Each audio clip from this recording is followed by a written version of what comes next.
Bonjour à tous et à toutes. On va vraiment changer de domaine. Donc moi, je suis Laure Bono-Ponticelli. Je suis professeure au Muséum national d'histoire naturelle. Alors le muséum, peut-être vous le connaissez plus pour les expositions, pour les parcs zoologiques, les zoos, ce qu'on appelle les zoos, et puis pour les collections. Alors au muséum, il y a énormément de collections de minéraux, de végétaux, d'animaux. Mais peut-être que vous ne savez pas qu'au Muséum national d'histoire naturelle de Paris, il y a aussi de la recherche. Et de la recherche extrêmement diversifiée, puisqu'il y a une quinzaine de gros laboratoires qui vont de la biologie à la physique, la géologie, et aussi jusqu'aux sciences humaines, puisque le musée de l'homme est aussi rattaché au Muséum national d'histoire naturelle. Alors moi, je suis enseignante-chercheuse. Alors une enseignante-chercheuse, elle a deux métiers en fait. Elle a un métier qui consiste à faire de l'enseignement, et donc je fais de l'enseignement au muséum bien sûr, mais aussi un petit peu à l'université Paris-Cité, et puis dans d'autres institutions. Et puis je fais de la recherche surtout au muséum. Et puis dans d'autres institutions comme la station biologique de Roscoff, qui dépend d'une université qui est Sorbonne Université, et je vous en parlerai un petit peu plus tout à l'heure.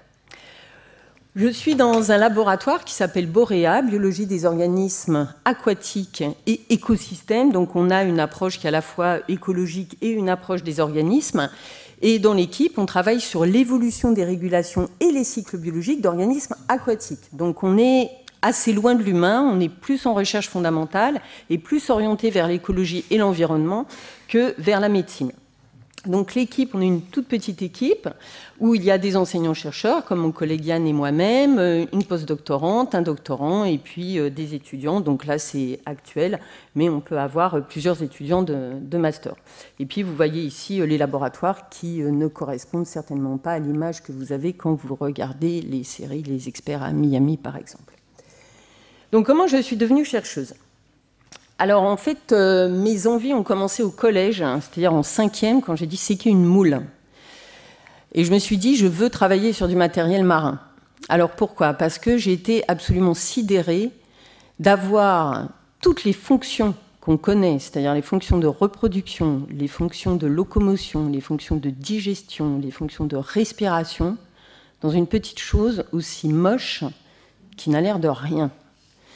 Et donc d'avoir vu, de mes yeux vus, qu'il y avait des organes différents qui pouvaient correspondre à des fonctions différentes, je me suis dit, mais finalement, le monde aquatique est absolument formidable. Donc après le collège, j'ai fait un lycée avec un bac plutôt axé biologie, bien entendu, parce que j'étais partie sur mon idée un peu fixe. Et après le bac, j'ai fait un diplôme universitaire de technologie, donc un DUT, parce que j'avais envie d'avoir une formation pratique. Et comme les BTS, c'est des formations qui permettent, par des stages qui sont très longs dans des laboratoires, d'avoir des formations pratiques très efficaces. Et ça m'a été fort utile par la suite. Alors en fait, vous voyez là que j'ai été assez loin quand même dans mon stage du monde marin, puisque j'ai travaillé sur la résistance de bactéries aux antibiotiques, c'est-à-dire les bêta-lactamines de 3e génération pour être précis. Puisque c'est un problème de santé majeur, les bactéries qui sont résistantes et de plus en plus résistantes, en particulier en milieu hospitalier. Donc on est obligé de trouver des antibiotiques qui sont de plus en plus efficaces, mais qu'on est obligé de changer très souvent. Donc j'étais contente quand même d'avoir fait ce stage. Il a fallu que j'attende donc ma première année de master, donc après la licence, pour enfin toucher du matériel marin, en particulier par une unité d'enseignement, c'est-à-dire que c'était tout un module d'enseignement qui avait lieu à la station biologique de Roscoff, qui dépend de Sorbonne Université à Paris, qui a trois stations marines qui sont rattachées. Et là, pendant un mois, j'ai pu étudier les organismes animaux et les organismes végétaux dans la zone de balancement des marées. Et j'ai pu voir un petit peu comment l'environnement pouvait aussi modifier les organismes qui s'adaptaient à des conditions extrêmement difficiles, puisque dans la zone de balancement des marées, eh bien, quand il n'y a plus d'eau, il y a aussi beaucoup de soleil, de la salinité qui augmente, la température évidemment qui augmente, le manque d'oxygène, etc. Et donc là, j'ai eu ma première approche vraiment pratique de ce que pouvait être de la recherche sur des organismes aquatiques. En 2e année de master, là, j'ai commencé à étudier mon animal favori, que je vais vous décrire un petit peu plus tard, et j'ai fait un stage assez long au Muséum national d'histoire naturelle. Et j'ai continué par une thèse où là, on a le premier projet de recherche qu'on prend en main vraiment pendant 3 ans. Et j'ai étudié l'évolution et la phylogénie des céphalopodes, que je vais vous décrire un petit peu après. Donc j'étais à cheval à la fois sur le Muséum national d'histoire naturelle et aussi sur un labo CNRS à Gif-sur-Yvette où je faisais toute la partie de biologie moléculaire. Enfin, un contrat à durée déterminée, donc, qui m'a permis d'aborder l'enseignement, parce qu'en fait, moi, je ne voulais pas faire de l'enseignement parce que j'avais peur de ne pas aimer les élèves et les étudiants.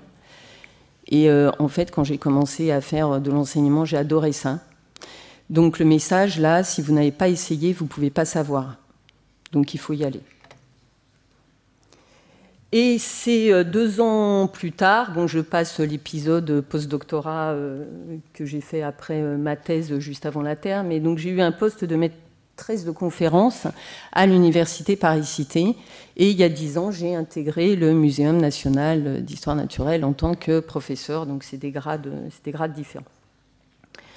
Donc là, on reprend un petit peu la diapo de la présentation d'avant qui vous montre que vous pouvez faire de la recherche avec des niveaux de formation différents, puisque vous voyez que jusqu'à la thèse, c'est quand même 8 années d'études, mais vous pouvez vous arrêter après le bac en étant adjoint technique, après la licence en étant technicien-technicienne, donc licence ou BTS, DUT, après le master en étant ingénieur-ingénieur, et puis effectivement, il faut une thèse, comme vous l'avez déjà dit. Donc le niveau de diplôme est différent, évidemment le salaire est différent et les responsabilités sont différentes. Ça ne veut pas dire qu'il y a un métier qui est moins intéressant que l'autre. L'essentiel est de pouvoir développer aussi ses capacités et ses compétences dans un laboratoire avec des collègues sur un projet qui vous passionne. Alors justement, mon sujet de recherche, c'est quoi ? Alors, je travaille sur le développement et l'évolution du système nerveux et des yeux chez la sèche Sepia officinalis. Donc, vous voyez qu'on est très, très loin de la médecine, très, très loin du monde humain, apparemment. Donc, les céphalopodes. Là, la pieuvre, en général, ça ne vous pose pas de problème. La sèche, calmar, sépiole sont aussi des céphalopodes. Et le nautile, c'est le seul céphalopode qui a une coquille externe cloisonnée qui le protège des prédateurs. Tous les autres ont perdu leur coquille au cours de l'évolution. Et les céphalopodes sont des mollusques. Donc ça n'a rien à voir avec la méduse, hein, parce que souvent j'entends dire les méduses sont des mollusques. Non, les méduses, c'est autre chose, ça n'a rien à voir avec les mollusques. Les céphalopodes sont les mollusques et leurs cousins sont les bivalves, comme la moule, l'huître, mais aussi les gastropodes, comme l'escargot, le bigorneau. Et là, vous avez 2 représentations. Donc, à droite, la représentation schématique de l'anatomie d'un escargot, et en bas, l'anatomie d'une sèche ou d'un céphalopode en général. Et vous voyez que la coquille, en rouge, a régressé chez la sèche. Hein. Elle est internalisée, donc on ne la voit plus extérieurement. Elle ne sert plus à la protéger des prédateurs. Et puis, vous avez le pied en bleu, qui a été modifié chez les céphalopodes en bras et tentacules. Hein. C'est 2 choses différentes, mais c'est des appendices qui se trouvent autour de la bouche. Et puis, il y a une grande différence aussi par rapport aux autres mollusques chez les céphalopodes, c'est le système nerveux central. Alors, quand on regarde ici une sèche en position dorsale, dans la partie antérieure qui correspond à la tête, là où en général on a tous les organes sensoriels, eh bien, vous pouvez voir qu'il y a 2 yeux. En rapport avec les yeux, vous avez les lobes optiques qui sont en orange, et entre les 2 lobes optiques, vous avez le cerveau en bleu. On va revenir là-dessus. Et puis, au niveau périphérique, il y a d'autres systèmes comme les ganglions stellaires, les chromatophores, qui sont dirigés par le cerveau. Alors en fait, pourquoi les yeux sont si incroyables chez les céphalopodes ? Eh bien, en fait, c'est parce que c'est des yeux qui sont semblables aux nôtres. C'est-à-dire que les vertébrés, vous voyez ici à droite un œil de poisson, donc schématiquement, vous voyez qu'il a exactement les mêmes structures que les yeux du céphalopode, où on va trouver une rétine au fond de la cavité, et puis on va trouver également un cristallin. Et donc c'est des yeux qu'on appelle des yeux camérulaires, et ces yeux, ils vont transmettre des informations visuelles au lobe optique, donc les espèces de petites masses oranges qu'on a vues tout à l'heure, et ces informations qui sont intégrées par les lobes optiques, elles vont être analysées par le cerveau. Le cerveau, Il est extrêmement particulier, il est analogue aussi à celui des vertébrés, donc il n'a rien à voir du point de vue évolutif. Mais quand on le regarde du point de vue latéral, donc à droite, en haut, la petite vignette, vous voyez qu'il est organisé autour du tube digestif, donc autour de l'œsophage. Il y a une partie au-dessus, une partie en dessous, mais le tout est relié sur le côté. Et il est caractérisé par la présence de très nombreux lobes. Et ce sont des lobes fonctionnels, c'est-à-dire qu'il y a une fonctionnalisation des différentes régions du cerveau. C'est ainsi qu'on va avoir des centres qui vont être plus dédiés aux fonctions motrices, qui vont se trouver en dessous l'œsophage, et des zones qui vont être plus dédiées aux fonctions d'analyse, aux fonctions sensorielles, qui vont se trouver au-dessus de l'œsophage. Et ces fonctions d'analyse sensorielle vont être associées au centre de la mémoire, ce qui va permettre d'occasionner des comportements de mémoire et d'apprentissage qui sont absolument étonnantes chez des animaux qu'en général on n'aime pas trop, qui sont un peu mous, un peu visqueux, etc.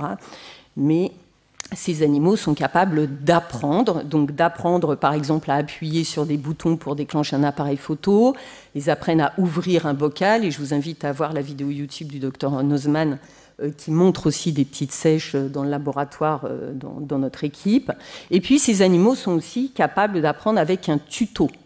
C'est-à-dire qu'en regardant un tuto, en regardant une vidéo, ils sont capables de résoudre un problème qui est en particulier d'ouvrir une boîte qui était fermée avec un système un petit peu complexe. Donc nous, notre objectif global, c'est d'essayer de comprendre comment les systèmes nerveux et sensoriels fonctionnent, c'est-à-dire comment les yeux fonctionnent, comment les lobes optiques, comment le système nerveux central fonctionne, comment tout ça se met en place, comment ça génère des comportements, comment il apprend, comment il analyse les informations. Et nous, notre approche, c'est une approche développementale. Donc c'est là où on a un lien avec la présentation d'avant, c'est-à-dire qu'on essaye de comprendre comment tous ces systèmes se mettent en place au cours du développement. Alors, le cycle biologique de la sèche et des céphalopodes en général, c'est des cycles biologiques qui sont courts. C'est-à-dire que c'est des animaux qui ne vivent pas plus de 3 ans. Il y a des sexes séparés, des mâles, des femelles, qui vont s'accoupler. La femelle va déposer des œufs et les deux vont mourir. Il n'y a pas que la femelle qui meurt parce qu'elle est fatiguée, parce qu'elle a accouché. Non, les mâles aussi meurent. C'est vrai qu'il y a une espèce de programmation de mort après l'acte de reproduction. Les œufs chez la sèche qu'on étudie sont noirs. Et ça, c'est une grosse particularité. Il y a 3-4 espèces sur la centaine d'espèces de sèche qui ont des œufs noirs. Et on suppose que ces œufs noirs protègent l'animal par rapport à des œufs qui ne seraient pas noirs. Dans cet œuf va se développer le petit embryon. C'est un développement direct. Et puis, à l'éclosion, au bout de 2 mois en fonction de la température, eh bien, l'animal va adopter immédiatement le mode de vie de l'adulte, c'est-à-dire un mode de vie prédateur. Vous voyez ici que l'animal ressemble très vite à un petit adulte, dès le stade 24-25 en haut, et vous voyez d'ores et déjà qu'on voit qu'il y a une pigmentation des yeux, montrant qu'il y a une maturation des yeux au cours du développement dans la capsule. Au fur et à mesure que l'animal grossit, la capsule va s'étirer. Et l'idée, c'est d'essayer de comprendre si, au fur et à mesure que la capsule s'étire, exactement comme un petit ballon de baudruche que vous gonflez, il y a de la lumière qui va traverser cette capsule. Quel est le type de lumière qui va arriver jusqu'à l'embryon? Est-ce que l'embryon perçoit la lumière? Quel rôle de la lumière au cours du développement? Et en particulier au cours du développement des yeux, avec cette différenciation et cette pigmentation qui apparaît au cours du développement, en même temps que la différenciation des lobes du cerveau. Donc c'est comme vous, c'est-à-dire que la maturation se met en place dans tous les organes en même temps, et à un moment donné, il y a une perception qui est possible. On voit que l'animal, même dans l'œuf, est capable de bouger. C'est-à-dire qu'il bouge, et il est capable même de recracher de l'encre en fin de développement, parce qu'il a perçu des choses à l'extérieur qui le dérangeaient. Donc on a 4 questions. Pour simplifier les choses, quand est-ce que la sensibilité à la lumière apparaît chez l'embryon, au travers de la capsule noire quand même? Quels sont les gènes impliqués dans la photosensibilité? Parce qu'on a une approche en essayant de découvrir quels sont les mécanismes moléculaires, la mécanistique des processus physiologiques. Quels organes sont concernés par la photosensibilité? Et quand et où les gènes sont exprimés? Alors, quand la sensibilité à la lumière apparaît-elle? Eh bien, elle apparaît dès le développement. C'est-à-dire que quand on met des petits flashs lumineux pour essayer de faire réagir la bête, eh bien, on voit qu'elle réagit dès le stade 25, c'est-à-dire que dès que l'œil commence à être pigmenté. La pigmentation de l'œil, en fait, correspond à l'apparition d'une molécule qui est juste en dessous, une molécule qu'on appelle l'opsine. Et donc, il y a un gène, les gènes de l'opsine sont exprimés pour permettre la fabrication de cette molécule qui est sensible à la lumière. Donc, si on met un petit flash lumineux à l'animal, il est détecté par les yeux où se trouve de l'opsine et l'animal va réagir en surventilant parce que tout d'un coup, ça l'inquiète, c'est une forme de stress. Donc, on sait que ça apparaît dans la capsule, qui, je vous le rappelle, est quand même très foncée, très noire, mais ça signifie que l'animal a une perception qui est extrêmement infime, qui est bien supérieure à celle de l'œil humain, même si on sait aussi que les bébés dans le ventre de la mère sont capables aussi de détecter les variations de lumière, donc c'est un petit peu le même mécanisme. Et puis, il y a des opsines, mais aussi des cryptochromes et bien d'autres gènes qu'on étudie. Et ce qu'on a découvert, mais qu'on savait aussi chez les vertébrés, et donc chez les humains, c'est que ces opsines, ces molécules photosensibles, ne se situent pas seulement dans les yeux, mais elles vont se situer aussi au niveau du système nerveux central, c'est-à-dire dans le cerveau, les lobes optiques, mais également au niveau périphérique, et il y en a même dans la peau. C'est la même chose chez vous. C'est-à-dire que vous avez des opsines, bon, vous avez bien plus d'opsines que la sèche n'en a, en termes de diversité, mais vous avez des opsines dans la peau, vous avez des opsines dans le cerveau, vous avez des opsines dans vos ganglions nerveux et dans vos organes profonds. Et nous, notre question, c'était de savoir si la lumière pouvait modifier l'expression des gènes. Dans ce cas-là, est-ce qu'elle pouvait avoir un rôle qui pouvait être bénéfique ou un rôle qui n'était pas bénéfique, mais qui était néfaste à l'embryon? Donc, on a fait des expérimentations sur l'effet de la lumière. Alors pour ça, on a besoin de nos collaborateurs, parce qu'il n'y a pas de collaboratrices, de nos collaborateurs à la station biologique de Roscoff, qui, eux, ont un centre de ressources biologiques et toutes les infrastructures pour mettre en place ce type d'expérimentation. Donc, ils vont aller en bateau ou en collaboration avec des pêcheurs, ou alors en mettant eux-mêmes des supports. Ils vont récolter des œufs. Au moment de la saison de ponte, qui est quand même extrêmement courte, qui a commencé il y a un mois et qui vient de se finir. Donc actuellement, on a une nouvelle expérimentation, mais là, je vous parle d'une expérimentation qu'on a faite l'année dernière, où on met en présence des œufs, donc dans les bacs verts que vous voyez, et vous avez le montage à gauche. Donc on a des conditions contrôle, c'est-à-dire en situation de lumière naturelle, et puis il y a un éclairement artificiel. Et là, ce qu'on a voulu tester, c'est l'intensité différentes, c'est-à-dire est-ce qu'il y a des intensités qui gênent ou qui sont bénéfiques au développement de l'animal, et est-ce qu'il y a des types d'éclairage, des types d'éclairement qui peuvent impacter l'animal ou être bénéfiques. Et donc on a testé à la fois les LED, donc vous savez les lumières que vous avez sur vos téléphones, là, qui sont blindées de lumière bleue, dont on sait que ça vous grille les microneurones, qui ne sont pas habitués à avoir de la lumière bleue, d'où l'intérêt de mettre les filtres bleus sur vos téléphones. Et puis aussi sur nos ordinateurs, on a maintenant des filtres de lumière bleue. Et donc on a regardé si les LED et les tubes, alors les tubes c'est ce que vous avez en général dans les couloirs de vos établissements scolaires, les collèges, les lycées, là, dans les couloirs, et qui n'ont pas le même spectre lumineux que les LED, c'est-à-dire qu'il n'y a pas de pic majoritaire en bleu, il y a du jaune, il y a du vert, et puis c'est différent de la lumière naturelle où là on a quelque chose de beaucoup plus homogène. Donc les spectres lumineux sont différents, et notre question c'était de savoir est-ce que finalement l'animal, même dans l'œuf, dans la capsule noire, est capable d'arriver à avoir ces différences de spectres lumineux, et est-ce qu'ils ont une action. Et donc on a étudié des gènes qui étaient à la fois impliqués dans la photosensibilité, mais également dans la neurogénèse, puisque c'est ça qui nous intéresse, c'est est-ce que ça grille les neurones de la sèche aussi. Je résume. Et on a étudié ça dans les yeux, les lobes optiques et le cerveau.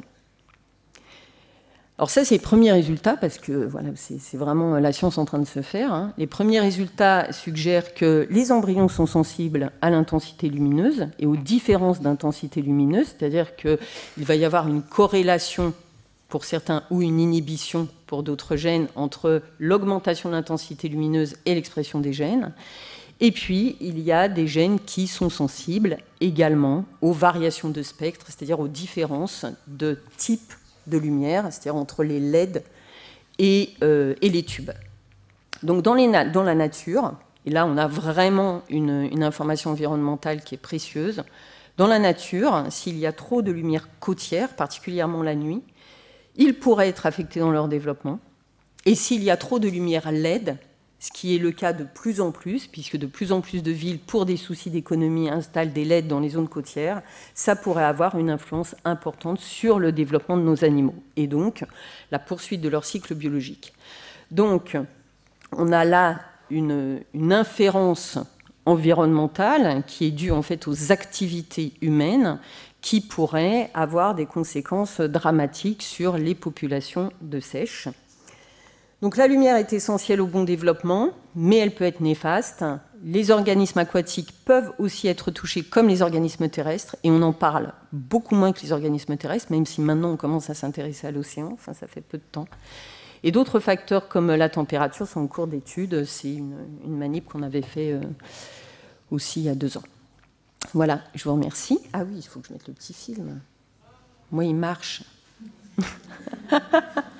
Voilà, donc ça, c'est des petits juvéniles de seiche qui étaient dans un aquarium à Roscoff. Vous voyez qu'elle vient d'essayer d'attraper un escargot, puis là, elle s'aperçoit que, en fait, il y a une coquille, c'est pas facile à manger, donc elle l'a recraché peut-être déjà. Et leur couleur, alors évidemment, là, le sable est blanc, donc c'est pas très marquant, mais elle s'adapte un petit peu à la couleur. Vous voyez, celle qui est en train de bouger, là, elle essaye de se mettre avec des petites taches blanches, exactement comme le sable. Elles sont capables de se camoufler dès l'éclosion. Oui, on peut regarder pendant des heures, mais vous pouvez poser des questions aussi. Alors, pendant qu'on regarde les seiches, vous pouvez poser vos questions.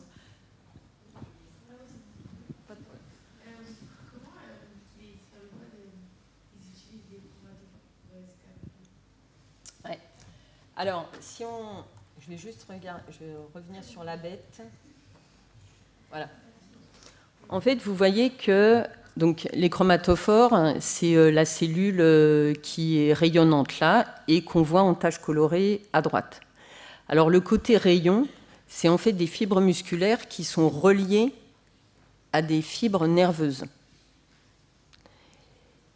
Et ces fibres nerveuses sont reliées directement au cerveau. D'accord ? C'est-à-dire qu'à partir du moment où il y a un ordre du cerveau et une propagation d'un influx nerveux le long de l'axone, le long de la fibre nerveuse, ça donne un signal au chromatophore.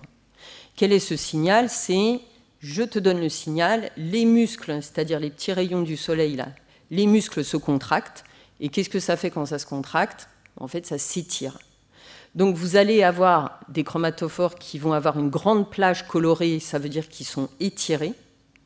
Et quand ils sont au repos, ils ont une toute petite plage colorée.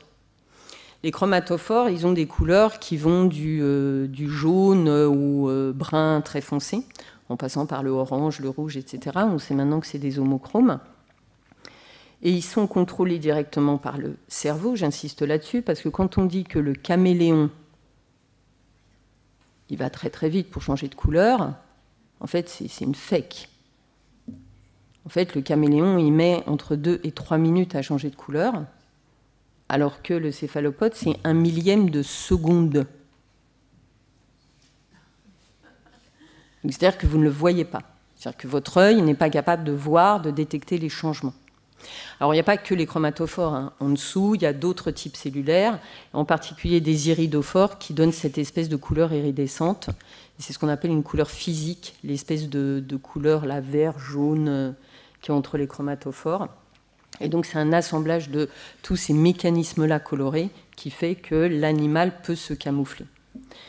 Après, le problème des céphalopodes, c'est qu'ils ne voient pas les couleurs. Donc, la grosse question auquel personne n'a de réponse, hein, c'est comment fait-il pour mettre sur son dos, sans vérifier, évidemment, qu'il a exactement le pattern du sol sur lequel il repose ? Eh bien, c'est une bonne question. On ne sait pas. Ces animaux voient la lumière polarisée Ils sont extrêmement performants en termes de détection d'intensité, c'est-à-dire qu'ils arrivent à voir... C'est un peu comme s'ils voyaient en une infinité de gris différents. Et donc, ils sont capables d'interpréter de la couleur, de la texture, etc., comme une infinité de gris. Il y a une partie des motifs qui sont programmés à la naissance, une petite partie, et puis après, on pense qu'ils apprennent, alors, pas de leurs parents, puisque leurs parents, ils sont morts, mais qui doivent apprendre de leurs congénères qui sont nés un petit peu plus tôt. C'est-à-dire qu'on pense qu'il y a une transmission d'informations comportementales qui se fait avec des... comme si, voilà, vous, comme au lycée, vous voyez. C'est-à-dire que les secondes apprennent au troisième, enfin, c'est le contraire, les troisièmes apprennent au quatrième, qui apprennent au cinquième, qui apprennent au sixième. Donc il n'y a qu'un an de différence. Ben là, c'est pareil, c'est-à-dire qu'il y a quelques jours de différence, peut-être un mois, et donc qu'elles apprennent des plus vieilles. Je fais des réponses très longues. Hein.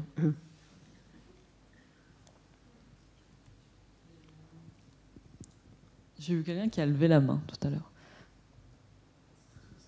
Moi, du coup, j'ai une question pour rebondir. Du coup, après, une fois qu'ils sont nés, les céphalopodes, ils vivent en groupe ou ils sont plutôt... Parce que dans les aquariums, ils sont ensemble, mais en milieu naturel... En fait, ils doivent rester à proximité des côtes. Et je dis ils doivent parce que, évidemment, c'est un peu difficile de filmer des bébés de 2 cm sous l'eau.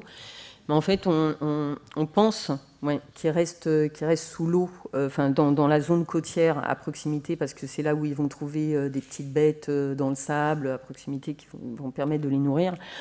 Ensuite, ils vont progressivement s'éloigner de la côte, mais voilà, ils doivent rester un petit peu ensemble à proximité, mais c'est pas des bêtes qui vivent en groupe, les sèches. Les calmars vivent en banc. Eux, les calmars, ils se déplacent en banc, comme vous avez déjà vu les bancs de sardines d'anchois, là, dans tous les documentaires qui font ça. Bah, les calmars, c'est pareil, en fait. Les calmars vivent en banc, et les pieuvres sont éminemment solitaires.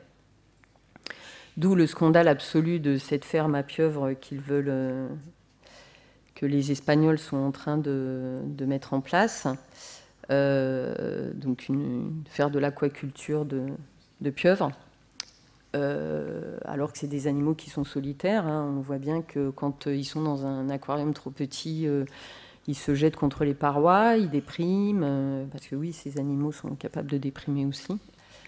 Et donc, les mettre en cage pour les faire grossir, les uns à côté des autres, c'est juste affreux. Ils sont territoriaux, hein. Donc territoriaux et solitaires, les pieuvres. Oui. Enfin, il y a quand même une question qu'on s'est toujours posée, c'est est-ce que les animaux ont une conscience? Mais si ils sont déprimés, etc., en Oui, alors j'utilise déprimés dans un sens un peu excessif. La conscience... alors, il y a 2 choses. Ils ont un système nerveux central. Ils sont capables d'analyser les informations. Ils sont capables de s'adapter aux situations.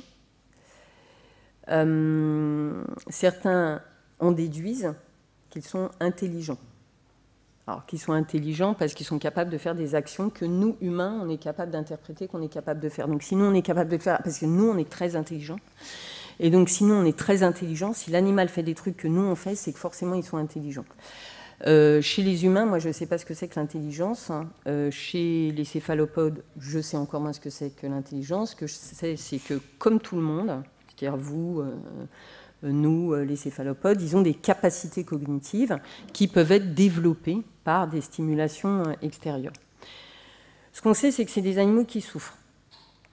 Donc, ils rentrent dans la législation animale, comme on vous l'a indiqué tout à l'heure, c'est-à-dire que quand on travaille sur des juvéniles, par exemple, on est obligé de faire des demandes d'autorisation de projet exactement comme on fait avec les souris ou comme on fait avec les serpents, les vertébrés, etc. Pourquoi ? Parce qu'on s'est aperçu que ces animaux montraient des signes extérieurs de douleur en plus de signes de stress. C'est-à-dire que c'est des animaux qui peuvent mourir de stress. Si vous excitez un petit juvénile de 4 mois, il crache de l'encre, au bout de 5 fois, il n'a plus rien, il est stressé, il meurt.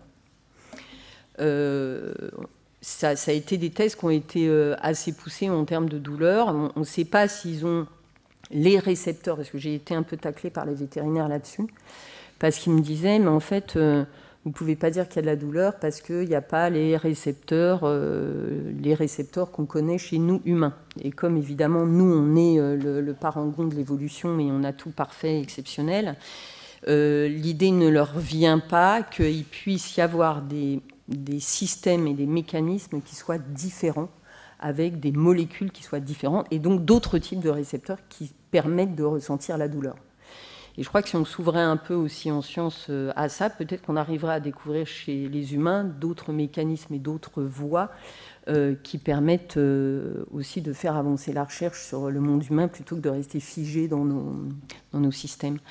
Et donc ils ont fait pour la douleur, ils ont mis par exemple, c'est horrible, hein, mais de l'acide acétique sur un bras d'une pieuvre, et on lui met l'acide acétique dans une boîte qui est recouverte de points noirs.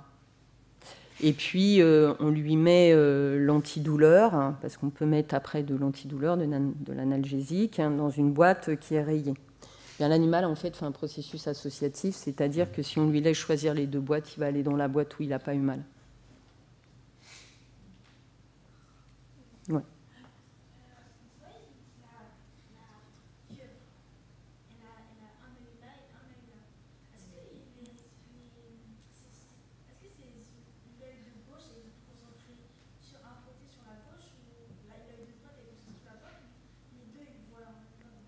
Waouh, cette question. Non, mais parce qu'elle est hyper importante, justement, on en discutait pas plus tard que la semaine dernière. Alors, en fait, les yeux latéraux, c'est comme les chevaux, comme d'autres vertébrés, hein. Il y a des yeux latéraux, et après, la vision elle s'adapte. En fait, avec leurs yeux latéraux, ils arrivent à voir devant. Hein, c'est-à-dire qu'ils ouvrent un peu leurs pupilles. Alors, leur œil pivote pas, mais ils arrivent à avoir une vision, puisque s'ils ont une crevette pile poil au milieu, là, ils arrivent à la choper avec leurs tentacules. Donc elle est juste au milieu. Donc en fait, leur cercle... Nous, on est un peu bêtes, hein, nous, ça s'arrête là, mais eux, avec leurs yeux latéraux, ils arrivent en fait à voir de là jusque là. C'est juste là qu'ils n'arrivent pas à voir, quoi. Voilà.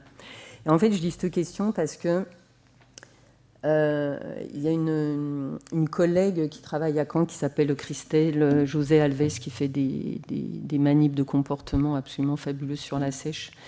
Et ça fait très longtemps qu'elle travaille sur la latéralisation, c'est-à-dire est-ce qu'il y a des fonctions qui sont plus dédiées à gauche qu'à droite. Et elle a montré que, effectivement, quand il y a un partenaire sexuel, par exemple, la sèche, elle va être plus sensible sur le côté sexuel, on va dire, quand le partenaire passe à droite. Et pour la nourriture, c'est quand la nourriture lui est présentée à gauche, elle va être plus sensible. Donc en fait, il semblerait qu'il y ait une latéralisation des fonctions qui sont probablement traitées différemment par les lobes optiques. Donc là, c'est vraiment quelque chose que nous, finalement, je dis on en discutait la semaine dernière, parce que finalement, on se dit, il faudrait peut-être qu'on explore ça, parce qu'on regarde les gènes dans les lobes optiques, mais jusqu'à présent, on n'a pas fait de différence. Enfin, on faisait les deux en même temps, hein, heureusement. Mais peut-être qu'il y a une différence au niveau de la maturation, peut-être de la perception de la lumière. Voilà, on ne sait pas trop, et c'est quelque chose qu'on va continuer d'étudier, ça, ouais.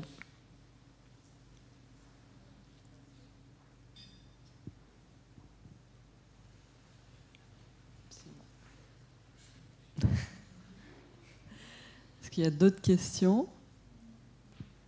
Parce que sinon, on va peut-être faire une petite pause. On est déjà un peu en retard.